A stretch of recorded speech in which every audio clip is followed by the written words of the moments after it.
Yo, what's going on, guys? And we recorded this video earlier talking about Giannis and the trade situation, but then this report came out from Jake Fisher, because originally the report that we discussed had come from Brian Windhorst or someone else in ESPN. It was from one of those talking heads, the pundits. But today, I want to hear your thoughts. Jake Fisher of the Stein Line says the Bucks are expected to try to regain their own draft capital from the New Orleans Pelicans Blazers if Giannis Antetokounmpo is traded.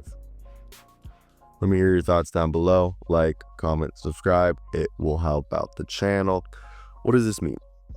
Well, we've discussed that the thought is you won't do a true rebuild if you don't have your picks, so that they would be more incentivized to find a deal that allows them to stay at least neutral, playoff, somewhat worthy. But because the Milwaukee Bucks owe future first-round picks to the New Orleans Pelicans and the Portland Trail Blazers, there is growing anticipation that there is going to be an attempt to include either one of those teams or both of them in a Giannis Antetokounmpo trade to regain some of their draft capital.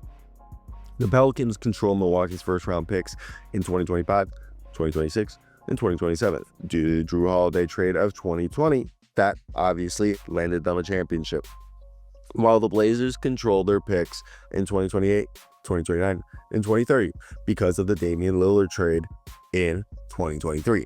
Brooklyn Nets similarly reacquired control of their first-round picks in 2025 and 2026 from the Houston Rockets as they separately traded Mikal Bridges to the New York Knicks to fully embrace a rebuild. As of this week, we talked about Spurs, Houston, all the rumored teams, but ESPN reported that Giannis Antetokounmpo is meeting with the Milwaukee Bucks front office to discuss his career, as he is actually open-minded about a future away from the Bucks for the first time in his career. There has yet to be any public known resolution on whether Antetokounmpo will request a trade or decide he prefers to remain with the Bucks. That's to be, I guess, determined at their meeting some point in this coming week. And I think the biggest thing is people need to understand is I think there is a belief that they can put it together, and I don't believe that. I think if I'm Milwaukee and you can get your future back, you want a championship, I would sell high. It's cooked, guys. It might be cooked. I want to hear your thoughts, and the rest of the video is what we discussed earlier, and it's really more talking about how the Spurs do have Yo, what's going on, guys? And I just got back from the NBA draft combine. Was able to watch the G League Elite camp, talk to some people, meet up with old colleagues, and of course hear the rumors. And this is always a great time for me, as it allows me to get some insight on what's going to be reported and what's going to happen. Now, first and foremost, from what I understand, we all know this. Houston and San Antonio had the most, I guess, realistic Godfather offers, if you want to put it like that. Like, I know people are going to be like, well, the OKC Thunder could come in and take any deal out of the water. Yeah, but OKC has J-Dub and Chad. So if they were going to go after Giannis, they would have to part with that, and they're not going to do that, okay? So what we're going to talk about here today is Houston's also continuing to star hunt in the background, but really put face that they're going to stick with the young core. But they have a bunch of assets. We're going to talk about San Antonio, who says they're likely going to take Dylan Harper, who you guys know that I think might be the guy with the highest ceiling, secretly. Like, Cooper Flag's a ridiculous player, and he's incredible. He can be an all-star.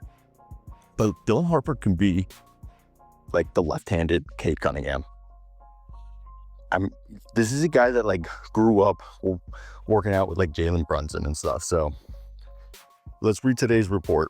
And the initial is that the Spurs are likely to keep the number 2 pick to select Dylan Harper.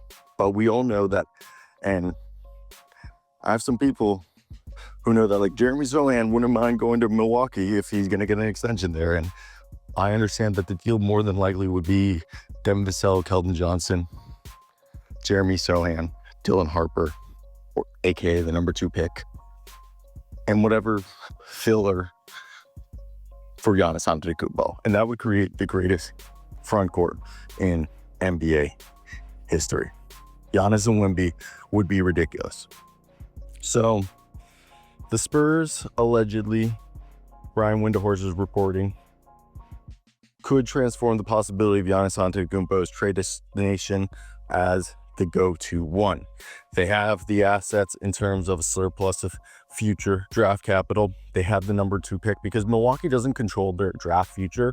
So getting a guy like Dylan Harper allows you to not only get like a franchise cornerstone, but also not have to fully tank because you already got the guy. So now you can just retool around him. And Harper is the consensus second pick of the draft, regardless of who has the pick. And people are like, well, the positional overlap of Fox, Castle, and Harper. Harper can play the 1 or the 2, and he's better than Castle. I hate to break it to all the Castle stands. So with that being said, I think we would look at this and think that do the Spurs look to go all in? As Brian Wright told my colleague, Michael Scotto, that they were planning to go big fish hunting by year 3. So is this actually what they're going to do? Because I think it does open up a bunch of worms. So I want to hear your thoughts before we continue. I won't have this video go much longer because the whole rebuttlement is Giannis has yet to ask out, and the Bucks could very well try to do something. I think it's unlikely. I think they're in a juxtaposition, and part of the reason why they extended John Horst is they rather have him see through the exit of Giannis. So if they do have to get a new regime, the new regime is not the ones who got rid of Giannis, but have to solve what John Horst had to do. Kind of like how NBA office politics work. But yeah, this won't happen unless like the Bucks get a God offer or Giannis asks out. So let me hear your thoughts.